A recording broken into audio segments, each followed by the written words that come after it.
Russian President Vladimir Putin has asserted that Ukraine's parliament, the Verkhovna Rada, is now the only legitimate authority in the country following the expiration of President Volodymyr Zelensky's official term. This statement was made during a press conference concluding Putin's two-day official visit to Uzbekistan. Putin argued for a comprehensive legal examination of Zelensky's current status, emphasizing that the Ukrainian constitution lacks provisions for extending a president's powers. Zelensky, however, has maintained that his mandate continues due to the imposition of martial law, which precludes holding presidential elections during wartime. According to Putin, the Ukrainian constitution explicitly prevents the suspension of presidential elections, allowing only for the extension of parliamentary terms under martial law. He acknowledged that Ukraine's mobilization law prohibits presidential elections during wartime, but noted that it does not explicitly extend the presidential term.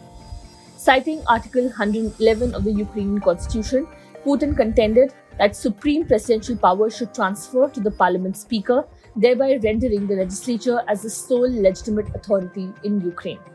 Putin further suggested that Western powers were keeping Zelensky in power to ensure that he and his government bear responsibility for unpopular decisions, such as lowering the military draft eligibility age to 18. Despite these claims, Putin reiterated Russia's willingness to engage in common sense negotiations to end the conflict, but questioned the legitimacy of Zelensky as a negotiating partner.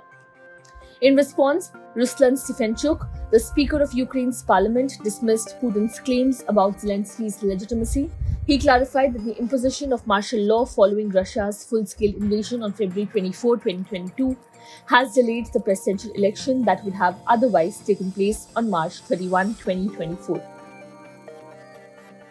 Under martial law, the Ukrainian constitution stipulates that the president remains in office until a newly elected president is inaugurated. Stefanchuk reaffirmed that the Martial Law Act explicitly bans presidential, parliamentary, and local elections during wartime, ensuring continuity of leadership in the midst of the ongoing conflict.